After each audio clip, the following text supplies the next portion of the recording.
Welcome to Comic Construction. Let's check out the Build, Art, and Story of Static Season 1 by Vita Ayala with art by Nicholas Draper Ivey and Crisscross, published by DC Comics. This is a standard-sized hardcover at 6 7/8 by 10 7/16 inches and has 200 pages.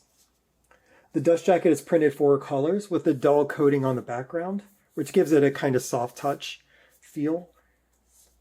And there is a spot varnish on the foreground, which is that cool shot of Static, and then the title at the top.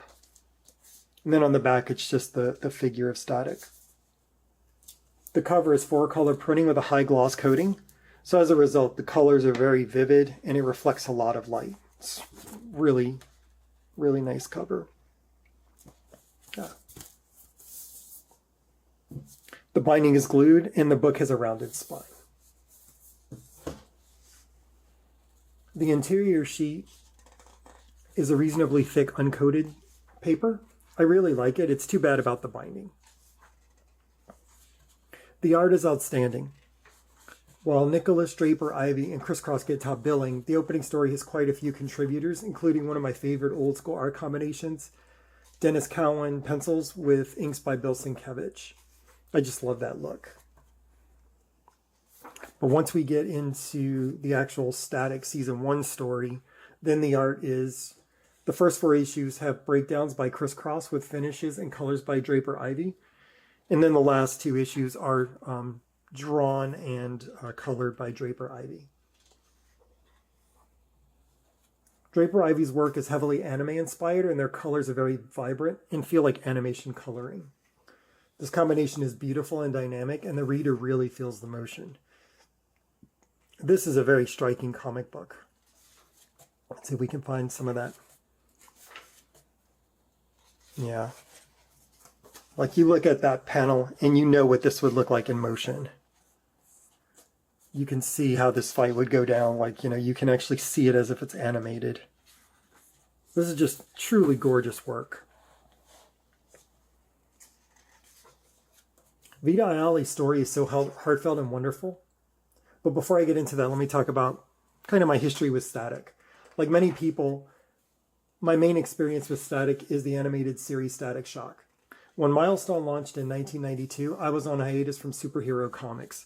I really disliked what Marvel was doing and didn't find DC's output to be very interesting at that point. As a result, I was reading a lot of Vertigo, Dark Horse, Slave Labor Graphics, and Simone Press, and any kind of manga I could get my hands on. Reginald Hudlin writes an intro to this book that explains the impetus of the creation of Milestone, which is pretty interesting in hindsight. It's a series of Black creators wanted to create the characters they wanted to see and tell those characters' stories in a world that is similar to the real world. Hudlin writes the book that launches this new iteration of Milestone, which starts with a Black Lives Matter protest that sees the police using chemical agents on peaceful protesters. That's a powerful message to start with. Ayala picks up after that and tells the story of Virgil Hawkins, aka Static, and how he comes to understand his powers, how this change affects his friends and family, and ultimately how he becomes a hero. There may be better origin stories out there, but I can't think of any. Ayala's writing brings us on an adventure that is joyful, angry, sad, and honestly necessary. I had to stop several times because of how hard the emotions were hitting me. This is just beautifully written and illustrated. This is an amazing book. I will definitely buy the follow-up volume, and I'm more inspired than ever to check out the original Milestone books. The only question is, do I start with the recently released DC Finest Static, or do I go for the compendium volumes that are out there?